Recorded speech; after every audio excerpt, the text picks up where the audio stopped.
할렐루야. 따뜻한 봄날에 사랑하는 갈릴리 교회 모든 성도에게 평안을 전합니다. 저는 별이 쏟아지는 갈릴리 교회 김진 목사입니다. 오늘은 크로스웨이 제1권 하나님의 구원 계획 제11과 새 출애굽 새 백성을 배우겠습니다. 먼저 지난 시간에 살펴본 몇 가지를 생각해 보겠습니다. 첫 번째로 성경적 예언은 대중적 의미의 예언과는 다르다고 했습니다. 그래서 다른 한자를 사용한다고 했지요. 대중적 의미의 예언이나 혹은 점을 치는 것은 앞일을 미리 말한다고 해서 한자로 미리 예자를 씁니다.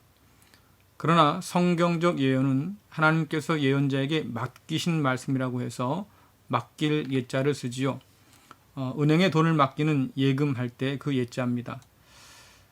성경의 예언은 하나님께서 예언자에게 맡기신 말씀이어서 다른 말로 대언자 이렇게 말하기도 하지요. 예언자나 설교자를 하나님을 대신해서 말하는 사람 이렇게 표현합니다. 예언자이든 설교자이든 그 말씀의 주인은 우리가 아니기 때문에 함부로 가감할 수 없다고 성경은 강력하게 경고하고 있습니다.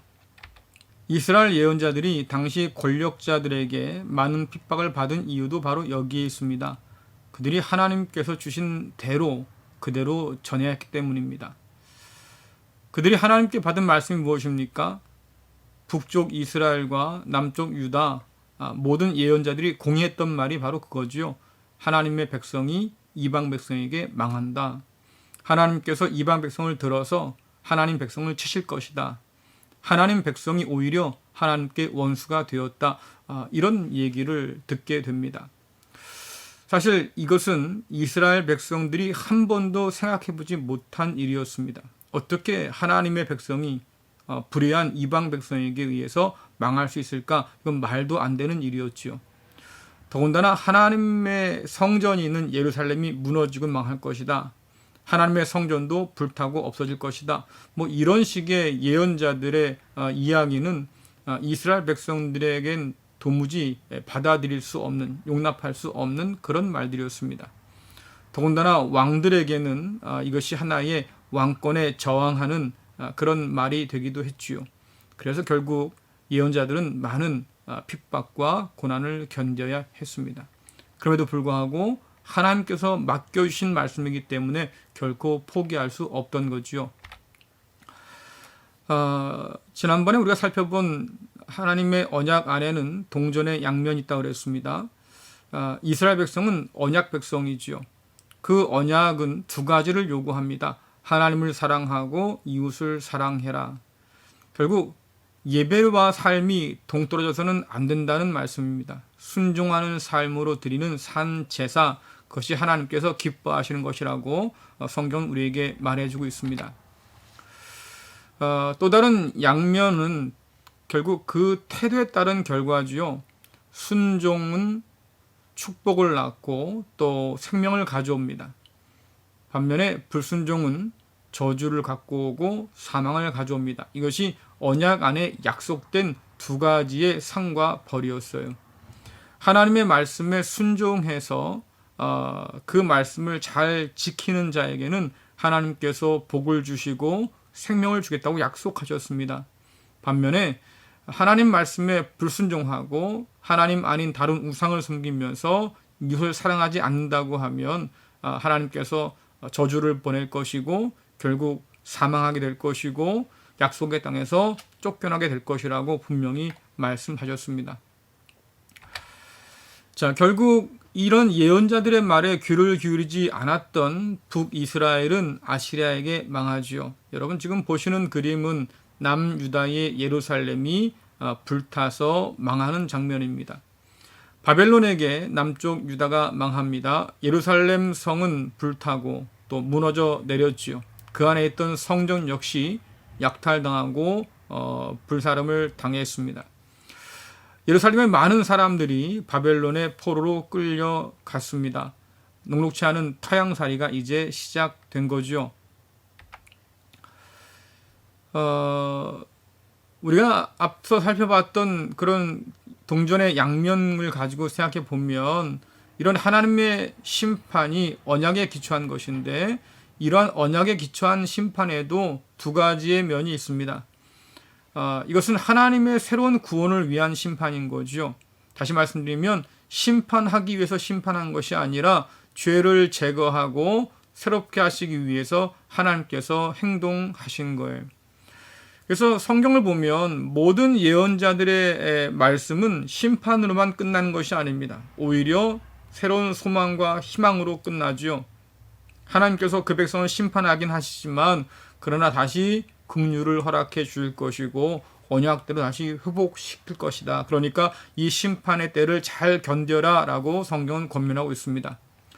그러면서 보는 것처럼 하나님의 정의는 또 긍휼과 맞닿아 있고요. 하나님의 심판 역시 용서와 맞닿아 있습니다. 또 멸망을 시켜도 하나님께서는 다시 그 백성을 회복시키신다고 성경은 분명히 말하고 있습니다.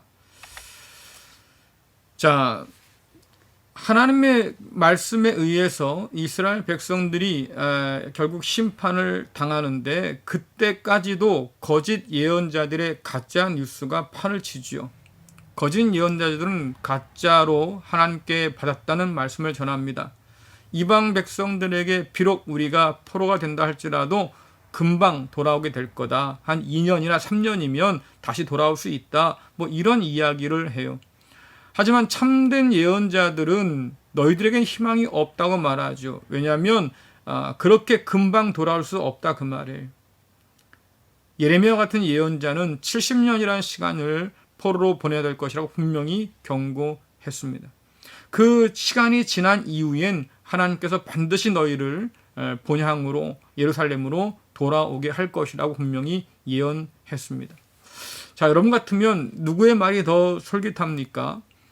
금방 포로 생활이 끝날 거라고 했던 가짜 예언자들, 그리고 아직 멀었다고 70년은 참고 기다려야 한다고 그 포로된 땅에서 땅도 사고 집도 짓고 아이도 낳고 또 밭도 갈면서 살아야 할 것이라고, 여러분 그렇게 길게 포로기를 예언하는 참된 예언자, 여러분들은 누구의 말에 더 귀가 솔깃합니까? 많은 사람들이 포로기는 짧을 거라고 2년 3년이면 돌아올 거라고 했던 거짓 예언자들에게 마음을 뺏겼습니다. 그들의 가짜 뉴스가 더 솔깃했지요. 자, 그렇게 해서 많은 사람이 속았어요. 야, 이제 곧 우린 돌아갈 수 있다. 뭐 이런 헛된 소망을 품었다가 결국 그 때가 지나고 나서야 그들이 깨닫습니다. 아, 그 사람들이 거짓말했구나. 여러분들 빠른 시간 내에 뭔가 이루어질 거라고 생각하는 사람들 기대감은 크지만 그러나 그만큼 빨리 실망하죠. 왜냐하면 그 결과가 생각한 대로 그렇게 빨리 나오지 않았기 때문이에요. 마찬가지로 포로기가 금방 끝날 거라고 했던 사람들이 포로기가 길어지니까 금방 그 희망을 잃기 시작했습니다. 포로가 1차, 2차, 3차에 걸쳐서 진행되거든요. 1차로 잡혀왔던 사람들이 이제 곧 돌아갈 거야 했는데 말입니다. 2차로 포로로 잡혀온 사람들이 오고 또 한참 후에 3차로 잡혀온 사람들이 와요. 그들이 잡혀와서 하는 얘기가 뭡니까? 예루살렘은 이제 끝났다. 성전도 이제 끝났다. 우리에게는 아무 소망이 없다. 그렇게 말해준다 그 말이에요. 그러니까 처음에 잡혀왔던 사람들의 절망이 점점 더 커질 수밖에 없던 거지요. 자, 그들이 망하고 나서야 드는 생각이 있습니다. 어떻게 이런 일이 일어날 수 있을까? 왜 우리가 이렇게 비참하게 포로 생활해야 했을까? 자, 그 포로기 동안에 그들이 깨달은 게 뭐냐면, 아, 진짜 예언자들이 전해주었던 그 말씀이 맞았구나. 우리가 하나님 앞에서 온전치 못하고 죄를 지어서 지금 이렇게 심판을 당하는구나. 우리가 하나님 말씀에 귀를 기울이지 않고 그분의 경고에 뒤돌아서서 말이죠. 하나님께로 돌아오지 않았기 때문에 결국 이러한 끔찍한 일을 당하는 거나 그들이 깨닫게 된 거예요. 이사야와 또 예레미야나 이런 사람들이 계속해서 외쳤던 그 말씀을 진작에 들었더라고 하면 우리가 여기까지 오진 않았을 텐데 후회도 했겠지요. 자, 그들 스스로 깨닫게 된 게 아니에요. 포로 중에서도 계속해서 하나님 말씀을 통해서 백성들을 위로하고 소망을 주었던 예언자들이 있었습니다. 에스겔 같은 사람들이 바로 그런 예언자들이죠. 하나님께서 그런 예언자들을 통해서 계속 포로민들에게 말씀을 전해 주셨어요. 자, 지난번에 살펴봤던 그림이죠. 이스라엘 백성들이 하나님께 심판받아 마땅했던 죄악들, 독주에 취해 살았던 것들, 사치, 아첨, 불의한 재판들, 속임과 부정직한 일들, 이 모든 것들의 결과적으로 핵심이 뭡니까? 언약을 파기했다 그 말이에요. 하나님께서 기뻐하지 않은 죄를 범함으로 우리가 스스로 언약을 파기하고 언약을 무너뜨렸구나. 그러니까 그 언약에 약속한 대로 이렇게 우리가 심판을 받게 되었구나라고 깨닫게 된 거지요. 이스라엘 백성들이 이 모든 일들을 통해서 깨닫게 된 것이 무엇입니까? 이것이 하나님의 심판이라고 하면 하나님은 지금도 살아 계시는구나 라고 하는 거예요. 거대한 제국, 막강한 신들이 있는 저 바벨론 제국까지도 마음대로 쓰시는 하나님이라고 하면 그 하나님이 진짜 왕 되신 하나님이구나라는 것을 깨닫게 된 거지요. 하나님께서 왕이시고 지금도 살아계신 하나님이라고 하면 저 대단해 보이는 이방 신들은 거짓 우상에 불과하구나. 아무리 엄청난 거대한 성전을 지어놓고 그 안에 있는 우상이라 할지라도 그러나 하나님에 비해서 아무것도 아니구나. 하나님의 성전은 불타고 무너졌지만 그러나 하나님께서는 여전히 크신 분이셔서 성전에 갇혀 계신 분이 아니시다라고 하는 걸 그들이 깨닫게 된 거지요. 당시 하늘과 땅, 또 해와 달과 별들, 온갖 나무와 짐승들, 혹은 상상으로 빚어낸 그 어떤 신비한 동물들, 자, 이런 것들을 사람들이 신들로 섬기고 살았었어요. 자, 그런데 이스라엘의 신앙 고백에 의하면 그것들은 다 하나님이 만든 피조물에 불과해서 신이 아니라고 하는 거죠. 역사를 주관하시는 하나님께서 언약에 불충실한 이스라엘을 이방 나라를 회초리 삼아서 지금 심판하신 겁니다. 자, 하나님께서 언약대로 심판하신 것이라고 하면 뭔가 소망이 생겨요. 어떤 소망입니까? 그 백성을 다시 언약으로 돌아오라고 하시는 하나님의 말씀이 여전히 유효하겠구나. 우리가 다시 하나님께로 돌아가면 살겠구나. 하나님이 우리를 돌아오라고 지금 이 심판을 허락해 주신 것이라고 하면 우리가 다시 하나님께 돌아갈 때 우리가 예루살렘으로 돌아갈 수 있겠구나. 이런 생각을 하게 된 거예요. 자, 그러면 우리가 하나님께 돌아가기 위해서 어떻게 할까? 그들이 생각했겠지요. 그래서 다음 그림을 보시면 그들이 포로기를 통해서 깨달은 몇 가지를 보여주고 있습니다. 우리가 하나님께로 돌아가려고 하면 첫 번째 뭐예요? 율법을 잘 지켜야겠다라고 한 거지요. 자, 근데 특별히 이 율법 중에서도 세 번째 항목에 우리가 좀 더 집중해야겠다라는 생각을 한 거예요. 여러분들, 시내산에서 하나님과 맺은 언약은 총 5개의 파트로 구성이 되어 있습니다. 서문에서는 언약을 맺는 하나님과 이스라엘 백성들의 관계를 설정해 두는데요. 그때 하나님은 어떤 하나님이냐면 조상들의 하나님이에요. 아브라함과 이삭과 야곱의 하나님, 이렇게 나오지요. 두 번째, 역사적 서원은 하나님과 이스라엘 사이에서 있었던 일들, 다시 말씀드리면 하나님이 이스라엘에게 베푸신 은혜가 무엇인지를 기록해 둔 것입니다. 나는 너를 종 되었던 땅 애굽에서 건져낸 너희 하나님이다 라고 하나님께서 말씀하십니다. 이것이 서원이지요. 세 번째로 조약과 규정들이 있어요. 여기서는 하나님과 이스라엘 백성 사이에 해야 할 일들, 다시 말하면 이스라엘 백성들이 하나님께 해야 할 것들을 명시해 둔 건데요. 가장 중요한 게 뭐겠어요? 하나님 외에 다른 신들을 섬기지 않는 것, 오직 하나님께만 충성을 다할 것, 그리고 하나님께서 말씀하신 모든 명령들, 형제를 사랑하라고 하는 그 모든 명령에 순종할 것, 뭐 이런 것들이 이제 조약과 규정들에게 적혀져 있는 거고요. 네 번째로 조약 문서를 보관하는 법들을 기록해 두었습니다. 그래서 이스라엘 백성들은 하나님과 맺은 이 언약을 때마다 읽어야 돼요. 정기적으로 낭송하고 또 기억해야 되는 거죠. 자, 그런 이제 조약에 대한 보관법들이 네 번째에 실려 있고요. 다섯 번째로 이렇게 맺은 조약대로 잘 할 때에 내가 너에게 복과 또 생명을 주겠고 약속의 땅에서 오래오래 살게 해주겠다라고 말씀하신 거지요. 반대로 그렇지 못할 경우에는 내가 너에게 저주와 심판을 내릴 것이고 약속의 땅에서 쫓아내겠다라고 하신 거예요. 자, 그래서 이스라엘 백성들이 포로 생활하면서 집중적으로 생각한 것이 뭐냐면 하나님과 맺은 언약, 그 안에서 순종해야 할 그런 여러 가지 명령들을 잘 지키면 하나님께서 우리를 어여삐 여겨주셔서 다시 예루살렘으로 돌아가게 해주시겠지라고 생각한 거지요. 그러나 정말로 중요한 것은 조약과 규정들 이전에 그것을 명하신 하나님이 어떤 분인지, 하나님께서 베푸신 은혜가 무엇인지를 기억하는 일이었습니다. 그래서 조약 안에서 서문과 역사적 서원이 사실 더 중요했던 거죠. 이것을 기억하는 사람이 세 번째 기록된 조약과 규정에 충성하면서 하나님의 은혜에 반응하는 거예요. 은혜를 기억하지 못하고 이 규정과 조약에만 매이면 결국 어떤 일이 벌어지겠습니까? 하나님을 우상처럼 조종하려는 그런 욕망이 생기는 거지요.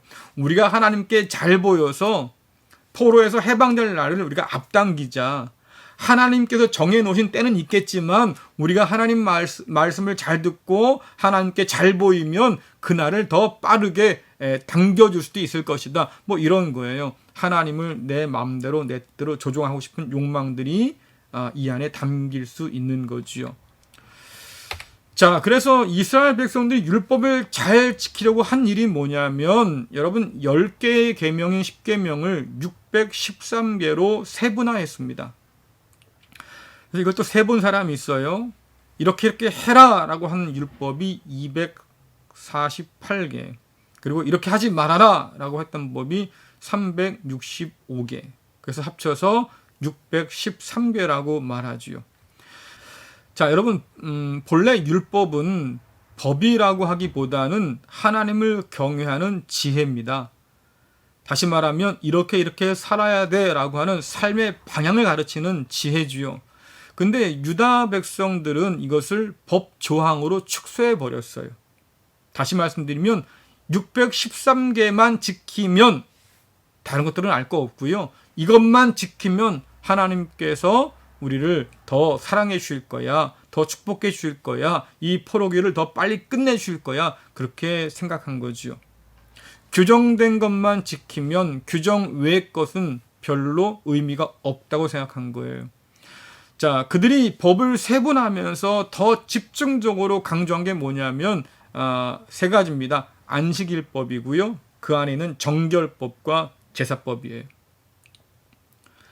그래서 결국 안식일법과 정결법과 제사법은 다른 이방 백성과 유대인들을 구별해 주는 법이라고 여겼기 때문입니다.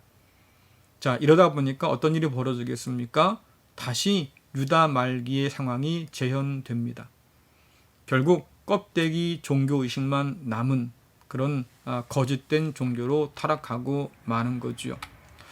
자, 포로 귀환 이후에 이스라엘 백성들이 솔로몬 성전 터전에다가 다시 성전을 지었어요. 그 성전을 제2성전, 스룹바벨 성전이라고 그러는데요. 자, 여기서 그들이 한 게 뭐겠어요? 예배에만 집중하게 되었어요. 아까 말씀드렸죠. 안식일법, 정결법, 제사법. 그것을 가지고 열심히 뭐 했다고요? 예배만 드렸다고요. 우린 종종 그런 말 하지 않습니까? 예배가 전부다. 예배가 생명이다. 예배에 성공하면 인생도 성공한다. 이런 얘기 많이 하잖아요. 그것은 그만큼 예배가 중요하다는 뜻이지 그것만 하라는 건 아니라 그 말입니다. 그런데 이스라엘 백성들은 그렇게 생각했어요. 예배만이 전부다. 그래서 그들이 바벨론 포로 이후에 돌아와서 형성한 공동체가 어떤 공동체입니까? 성전과 대제사장을 중심으로 한 율법과 예배 공동체예요. 이것이 예수님 때까지도 이어집니다. 자, 그 다음에 저 위에 보시면 왕관이 있습니다. 네 번째로요. 왕관이 있는데 다윗 가문의 왕이신 메시아의 출현을 기다려요. 여기도 이 율법을 잘 지키는 것이 작동합니다. 율법을 잘 지키고 예배를 열심히 드려서 하나님 마음에 들면 이 메시아의 시대가 더 빨리 올 거다. 다시 말하면 그들 스스로가 가진 의를 가지고 하나님의 때를 마음대로 앞당기려고 했던 그런 교만이 남아 있는 거죠. 자, 이러한 태도가 포로기 때 형성되어서 포로기를 지나고 그 이후에 예수님 때까지도 이어집니다. 이렇게 발생된 것이 바로 유대교회예요. 자, 그래서 이방의 빛이요 열방을 섬기는 제사장의 사명으로 하나님께서 다시 불러주시는데 이것이 사실은 포로기를 견디게 해준 소망이었어요. 그리고 그들에게 주어진 사명이었지요. 우리가 돌아가면 다시 열방의 빛으로 살 것이다. 자, 그런데 포로 귀환 이후에 유대주의가 강화되면서 이스라엘 백성들 가운데 선민의식 또는 특권의식이 아주 꽉 들어차게 되었습니다. 결국 어떤 일이 벌어지냐면 유대인 외에는 다 저주받아 심판받을 죄인이다 라고 하는 생각들이 그들 가운데 가득했어요. 예수님께서 하나님 나라의 복음을 전하셨을 때에 가장 극렬하게 반대했던 사람들이 누굽니까? 바로 율법을 다룬다고 했던 바리새인들과 제사를 다루는 사두개인과 제사장 그룹들이었죠. 이렇게 형성되었던 포로기를 지나면서 형성되었던 유대교의 어떤 특징들이 하나님 나라와는 전혀 반대로 가는 그런 모습을 보여줍니다. 그들은 섬기기 위해서 부름받은 사람이었지만 오히려 그 특권만 누리고 섬기지 않는, 오히려 그 특권을 통해서 섬겨야 할 사람들을 정죄하는 그런 이상한 사람들이 되고 만 겁니다. 은혜를 아무리 많이 받아도 그러나 그 은혜가 다른 사람들을 위해서 쓰여지고 흘러가지 못하고 말이죠. 내 안에 독점되기 시작하면 결국 그 은혜는 우리를 타락시키는 결과를 가지고 오지요. 자, 참 힘겨웠던 그런 포로 생활이었는데요. 그 포로 생활을 견딜 수 있었던 가장 중요한 밑바닥에는 언약이라고 하는 것이 있습니다. 언약 안에서 그들이 믿고 기다리게 된 거지요. 자, 아브라함 언약대로 우리는 약속의 땅으로 돌아갈 것이다. 왜냐하면 하나님께서 그 약속의 땅을 반드시 주겠다고 약속하셨으니까. 또 시내산 언약대로 우리가 약속의 땅에 들어가면 하나님 백성으로 회복될 것이다. 다시 제사장 민족이 될 거다라고 하는 것이고요. 그리고 그 땅에 다시 돌아가면 하나님께서 다윗과 맺은 언약대로 다시 강력한 왕국을 회복시켜 줄 것이다 라고 그들이 믿었습니다. 그래서 이렇게 하나님께서 행하실 새로운 구원, 바벨론에서 우리를 꺼내서 가나안 땅으로 다시 들어가게 하시는 것, 이것을 그들은 새로운 출애굽이라고 보게 된 거지요. 자, 이 그림을 보시면 하나님의 손이 그려져 있지요. 창조 첫 번째에 하나님께서 그 능력으로 온 우주를 창조하셨다, 그런 뜻이에요. 자, 그리고 그 하나님께서 어떤 하나님입니까? 이스라엘 백성들을 애굽 종살이에서 구원해 내신 구원의 하나님이시다라고 하는 거죠. 그래서 창세기에서 출애굽으로 이어지는 이 이야기를 보면 창조주 하나님께서 구원의 하나님이시다라고 하는 것을 발견하게 됩니다. 자, 이스라엘 백성들이 이 사실을 깨달은 게 언제입니까? 출애굽 역사 가운데서 깨달은 거예요. 이스라엘을 건져내서 약속의 땅으로 들어가게 하신 하나님이 누구냐라고 하니까 그 하나님이 그 옛날에 아브라함의 하나님이에요. 언약하신 대로 우리를 건져내셔서 약속 땅으로 들여보내신 거구나 하는 거죠. 자, 그래서 이스라엘 백성들은 출애굽 하나님을 통해서 창조주 하나님을 다시 발견한 사람들이에요. 우리를 애굽에서 구원하신 하나님께서 아브라함과 언약하신 하나님이시고, 그 하나님은 다시 노아를 홍수에서 건져낸 하나님이시고, 그 하나님은 다시 누굽니까? 아담을 만드신 하나님이시구나. 결국 이 출애굽은 하나님의 구원의 원형으로 남게 됩니다. 창조의 하나님께서 이스라엘을 구원하셔서 하나님 백성으로 다시 창조하셨구나라고 하는 것을 발견하게 되는 거지요.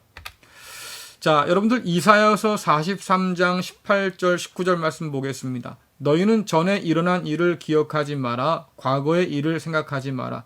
보아라, 내가 이제 새 일을 시작하겠다. 그 일인 이미 나타나고 있는데 너희는 알지 못하겠느냐? 내가 사막에 길을 내겠고 메마른 땅에 강을 내겠다. 아멘. 이 말씀에서 전에 일어난 일은 출애굽이에요. 과거의 일도 출애굽이지요. 이전에 하나님께 너희를 구원하셨는데 앞으로 그 일들은 기억할 일이 없을 거다. 왜냐하니까 이제 새롭게 시작할 바벨론에서 너희를 건져낼 그 구원 사건이 훨씬 더 강력하고 큰 사건이어서 예전 것은 기억하지도 못할 것이다 라고 지금 말씀하시는 거지요. 자, 그래서 이번 그림은 또 다른 출애굽을 우리에게 보여줍니다. 바벨론에서 이스라엘 백성들을 건져내셔요. 약속의 땅에서 쫓겨나고 제사장 사명을 잃어버렸던 이스라엘 백성들을 그 바벨론에서 다시 건져내셔서 약속의 땅 예루살렘으로 들어가게 하십니다. 이로 말미암아서 다시 제사장 사명을 회복시켜 주시는 거죠. 다시 말씀드리면 하나님께서 애굽에서 이스라엘 백성들을 건져내서 제사장 민족으로 창조하신 것처럼 다시 바벨론에서 건져내셔서 예루살렘으로 돌아가게 하시고 그들에게 제사장 사명을 주신 거죠. 그들을 다시 하나님 백성으로 창조하신 거예요. 자, 여기서도 이스라엘은 구원의 하나님을 통해서 창조주 하나님을 다시 만나게 됩니다. 이사야 43장 1절 또 21절 함께 읽겠습니다. 이제 여호와께서 이렇게 말씀하셨다. 야곱 백성아, 내가 너희를 창조하였다. 이스라엘 백성아, 내가 너희를 만들었다. 내가 너희를 구원하였으니 두려워하지 마라. 내가 너희 이름을 불렀으니 너희는 내 것이다. 이들은 내가 나를 위하여 지은 백성이다. 그들이 나를 찬양할 것이다. 아멘. 여러분, 우리가 좀 깊이 생각할 부분이 있습니다. 창조했다고 하는 말은 단순히 만들어냈다는 의미가 아니에요. 창조했다, 그리고 이름을 붙여서 불러주었다, 이것은 하나님께서 만드셨을 뿐만 아니라 그에 맞는 기능을, 사명을 부여하셨다고 하는 뜻입니다. 다시 말해서 존재할 이유와 목적을 만들어 주셨다고 하는 거죠. 이스라엘 백성을 창조했다고 하는 것은 다른 민족과 구별했다고 하는 거예요. 구별해서 뭐 했습니까? 거룩하게 하시고 제사장 사명을 부여했습니다. 하나님께서 말씀하잖아요. 내가 너희를 창조했다. 내가 너희를 이름을 불렀다. 그럼 너희는 내 것이다. 나를 위해서 내가 너를 구별하였단 말이죠. 그래서 그들이 해야 될 게 무엇입니까? 하나님을 찬양하는 거예요. 제사장 민족으로 살아가는 거지요. 창조했다고 하는 것은 그래서 지으시고 그에 합당한 기능과 사명을 부여하셨다고 하는 뜻이 담겨져 있습니다. 자, 더 중요한 것은 뭐냐면 이것을 위해서 이스라엘이 한 것이 아무것도 없다는 거예요. 하나님께서 은혜로 행하신 일들이다라고 하는 거죠.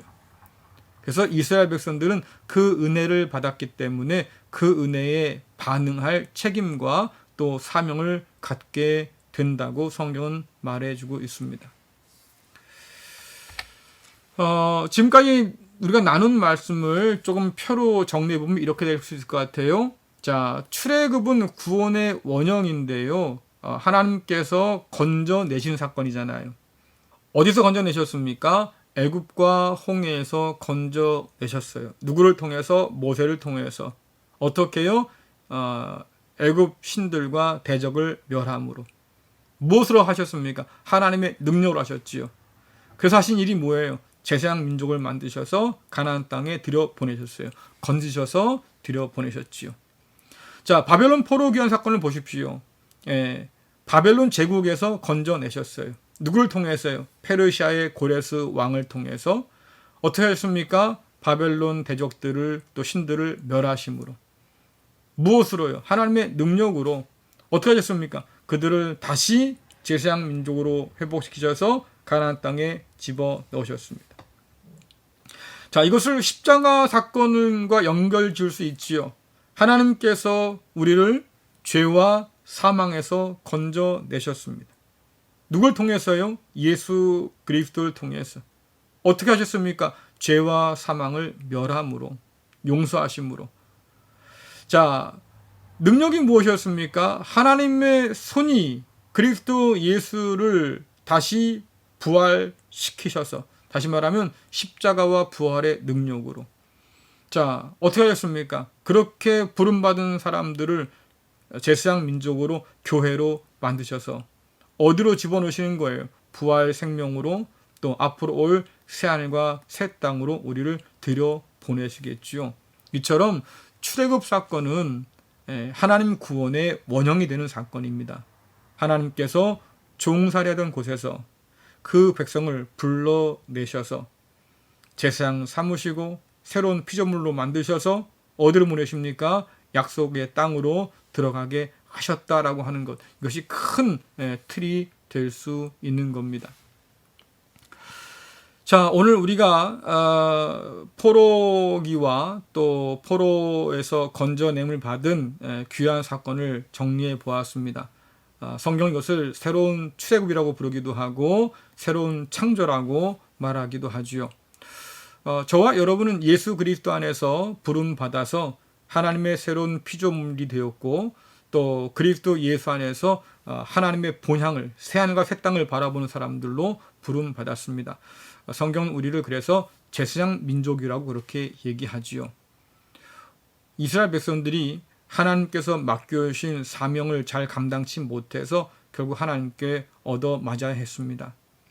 오늘 교회를 보면서 우리가 이스라엘의 멸망 때를 떠올리는 것은 아마 우연이 아닐 거예요. 이미 우리보다 앞서서 이스라엘 백성들이 그 뼈아픈 경험을 해야 했습니다. 오늘날 교회들도 그런 위기 앞에 지금 놓여 있지요. 더 늦기 전에 하나님께서 예수를 통해서 또 예언자를 통해서 주신 그 말씀을 다시 되돌아보고 깊이 새겨서 하나님을 떠난 우리가 다시 하나님께로 돌아오고 하나님께서 맡겨주신 그 사명 따라서 순종함으로 하나님께 영광이 되고 기쁨이 될 수 있기를 간절히 바랍니다. 다시 포로기에 들어가서 끔찍한 일을 당하기 전에 하나님께서 우리에게 경고하시고 돌아오라 하실 때에 돌이켜 순종할 줄 아는 우리 모두가 될 수 있기를 간절히 바랍니다. 여러분 특별히 한국교회를 위해서 기도해 주시고요. 또 무엇보다 우리의 삶 속에서 하나님 말씀을 따라 사는 순종의 삶이 되도록 저와 여러분 함께 노력할 수 있기를 간절히 바랍니다. 기도하겠습니다. 은혜로우신 하나님 아버지 참 감사합니다. 성경의 말씀들을 통해서 오늘 우리가 가야 할 길을 택할 길들을 보여주시고 그리로 돌아오라고 불러주시니 참 감사합니다. 아버지, 이스라엘 백성들이 이 하나님의 경고를 듣지 못해서 결국 망하고 말았습니다. 바벨론의 끔찍한 포로를 겪었습니다. 그러나 그 가운데서도 하나님께서는 언약하신 대로 그들과 함께해 주셨고 또 언약하신 대로 그들을 건져내셔서 다시 약속 땅으로 들어가게 하셨습니다. 사명을 허락해 주셨고 그들과 함께 동행하는 은총들을 허락해 주셨습니다. 은혜로우신 하나님, 오늘날 한국교회 위에도 함께하여 주셔서 다시 불러주시고 다시 붙들어 주셔서 하나님 뜻에 합당히 살아갈 수 있도록 인도하시기를 간절히 원합니다. 이스라엘 백성들이 이방의 빛으로 부름받은 것처럼 이 어두운 세상 가운데 빛으로 우리를 부르시고 세워주셨사오니 그에 합당하게 살아갈 수 있도록 인도하여 주옵시고 무엇보다 우리 삶이 하나님께 드리는 산 제사가 될 수 있도록 주여 도와주옵소서. 예수님의 이름으로 기도드리옵나이다. 아멘. 네, 마치겠습니다. 여러분 남은 날도 주님과 함께 동행하면서 살아가는 은혜가 있기를 간절히 바랍니다. 감사합니다.